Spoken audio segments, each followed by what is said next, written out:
அனர்த்தத்திலும் லாபம் பெறுகிற ஒரு காலகட்டத்தில் வாழ்ந்து கொண்டிருக்கிறோம். அல்லாஹ் அருள் செய்தவர்களை தவிர தயவு செய்து அல்லாஹுக்காக கெஞ்சி கேட்கிறேன். இந்த உதவி செய்கின்ற உறவுகள், ஒரு 5 கிலோ அரிசி கொடுக்கிற உறவுகள், ஒரு எங்கரை தூக்கி கொடுக்கிற உறவுகள், ஒரு 250 தேயிலை தூளை கொடுத்து உறவுகிற உறவுகள், பழைய உடுப்பை கொடுக்கிற இந்த உறவுகள், இந்த மீடியாவை கையில் வைத்திருக்கிறவர்கள், அல்லாஹுக்காக அப்படிப்பட்ட உறவுகளை நீங்கள் உலகம் முழுக்க நீங்கள் பரத்தி விடாதீர்கள். அது இந்துவாக இருக்கலாம், பௌத்த உறவுகளாக இருக்கலாம், நம்முடைய தாய்மார்கள் சகோதரிகளாக இருக்கலாம்.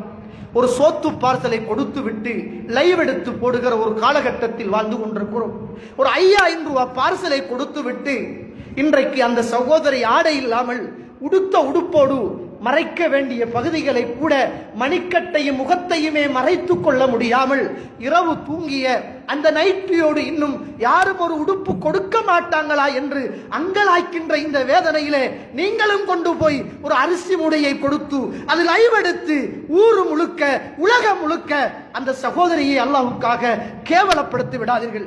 நீங்கள் செய்கிற உதவி அல்லாஹுக்கான உதவியாக இருந்தால் அதை மறைவாகவும் செய்யலாம், வெளிப்படையாகவும் செய்யலாம். உங்களுக்கு யாராவது உதவி செய்யுமாறு தந்திருந்தால் அவர்களுக்கு நீங்கள் கொடுக்க வேண்டுமாக இருந்தால் அந்த பொருளை மாத்திரம் எடுங்க.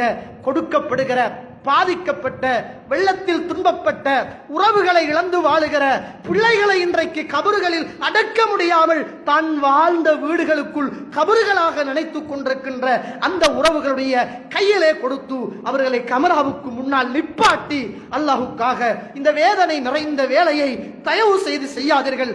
அந்த நேரத்தில் பாதிக்கப்பட்ட உறவு என்னுடைய தாயாக இருந்திருக்குமாக இருந்தால் ஒரு சாப்பாட்டு பார்சல் வாங்குற போது, ஒரு எங்கர் வாங்குகிற போது என்னுடைய தாயை நினைத்து பாருங்கள், என்னுடைய சகோதரியை நினைத்து பாருங்கள், என்னுடைய மனைவியை நினைத்து பாருங்கள், என்னுடைய வாப்பாவை நினைத்து பாருங்கள். வசதி இல்லாத ஒரு காரணத்துக்குத்தானே தோழர்களே இவ்வளவு காலமும் மறைவாக வாழ்ந்தவர்கள், யாருடைய கண்ணுக்கும் தெரியாதவர்கள், ஏதோ ஏற்பட்ட சோதனைக்காக வேண்டி பாடசாலைகளிலும் பள்ளிவாசல்களிலும் வந்த அந்த ஒரு காரணத்திற்காக கொடுத்துவிட்டு உலகம் முழுக்க அவர்களை எல்லாம் அறிமுகப்படுத்துகிற இந்த வேலையை எந்த ஒரு மீடியாவும் செய்யக்கூடாது என்பதை இந்த இடத்தில் விடயமாக